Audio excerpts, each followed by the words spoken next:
ایک واقعہ ہے اور ہر ایک کے ساتھ بھی واقعہ گزرا ہوگا، دیکھا ہوگا، اور صبح شام آپ کے تجربے میں کیا ہوتا ہے.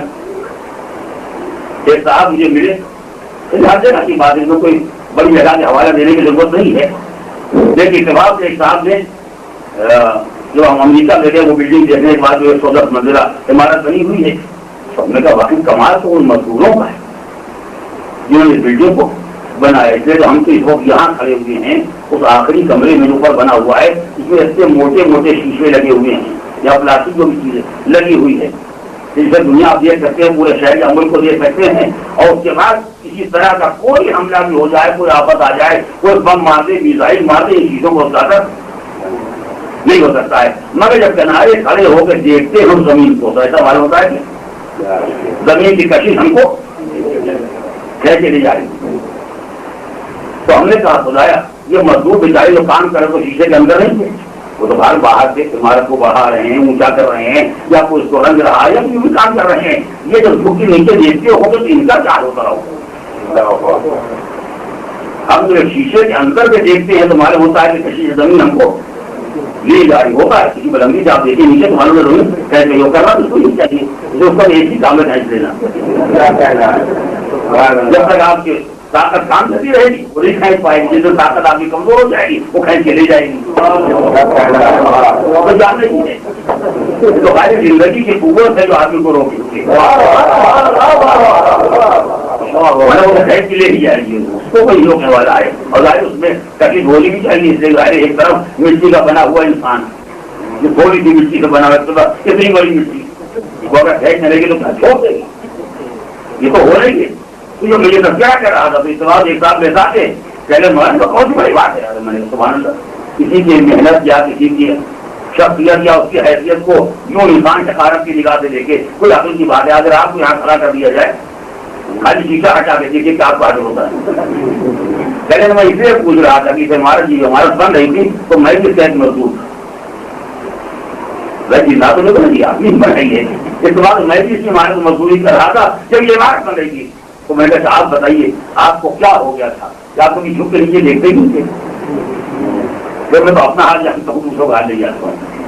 کہ میں کسی بلندی سے کسی بلڈنگ میں جانے کے بعد جو دیکھتے سیڑھی کے پاس جگہ ہوتی ہے نیچے مجھے سکتا ہے، میں تو آج اس جگہ کو دیکھتا ہوں تو ایسا معلوم ہوتا زمین خدا کرے آپ میں حوصلہ زیادہ ہو، میں نہیں جانتا ہوں. تو میں نے کہا آخر یہ بتائیے توجہ کریں، میں اس مثال کو بلا وجہ یاد کر رہا ہوں. تو میں نے کہا واقعی اگر آپ نے یہاں کام کیا ہے تو یہ بتائیے جو 100 منزل یا 80 منزل یا 70 منزل اور منزل سے آپ نے چھپ کے زمین کو دیکھا آپ کو کیسا لگا؟ یہ نہیں معلوم زمین کھینچ لے گی، ڈرے نہیں، لڑتے نہیں، کانپے نہیں، گرے نہیں. اگر کیا ہو گیا یا ہر جگہ لوہے کی دیواریں کھڑی ہوتی ہیں کہ نہ کوئی دیکھنے پائے نہ کوئی چلنے پائے. صاحب مولانا نہ لوہے کی دیوار نہ کوئی روکنے والا. بات کیا ہے آپ اس وقت دیکھ رہے ہیں جو 110 منزلیں بن چکی ہیں.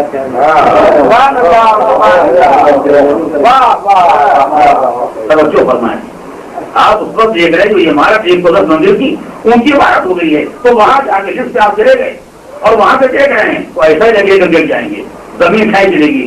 لیکن جو بناتا ہے وہ 110 منزل عمارت نہیں بناتا. کیا کہہ رہا ہے؟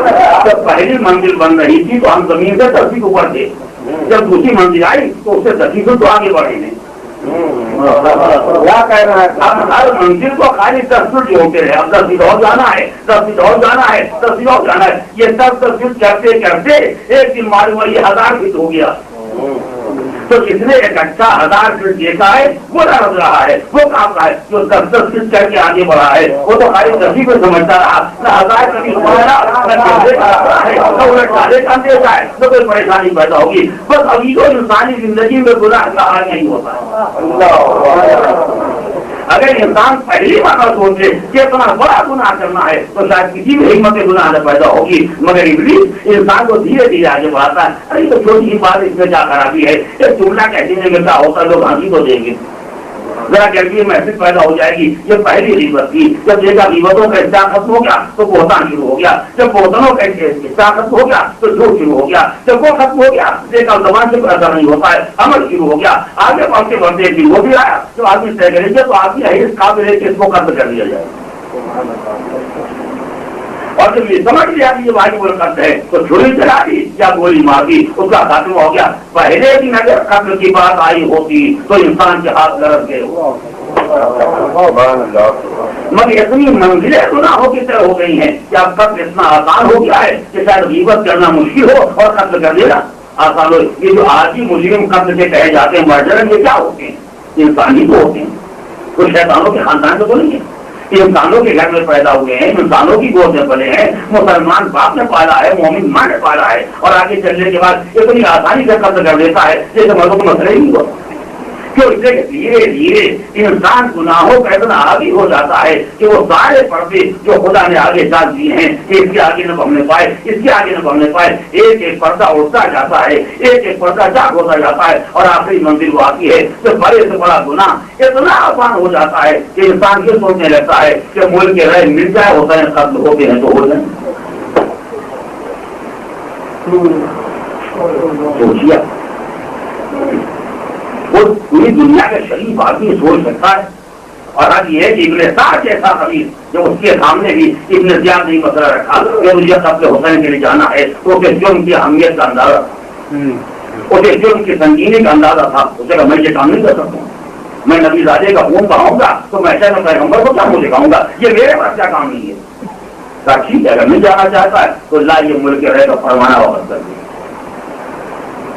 یہ گورنری کا پروانہ دیا گیا ہے، گورنری کا خط دیا گیا ہے، واپس کر ہم کسی اور کو بھیج دیں گے، جو قتل حسین پر آمادہ ہوگا اسے بھیج دیں گے، مگر ابھی یہ ہمت نہیں کہ کیسے جا رہے ہیں، کیسا ذرا موقع دے دیں ہم سوچ لیں۔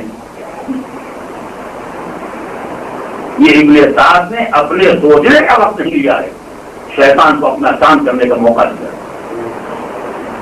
جب جو سوچنا شروع کیا تو شیطان نے سمجھانا شروع کیا، یہ نفس ہے، وہ ادھار ہے، جنت ملے گی نہ ملے گی اس کا کیا بھروسہ ہے، اس کا پروانہ تو ہاتھ میں رکھا ہوا ہے، اگر یہ بھی ہاتھ سے نکل گیا تو کیا ہوگا۔ اتنا سمجھایا کہ رات بھر وہ اپنے نفس کو آگے بڑھاتا رہا، اپنی عقل کو پامال کرتا رہا، اور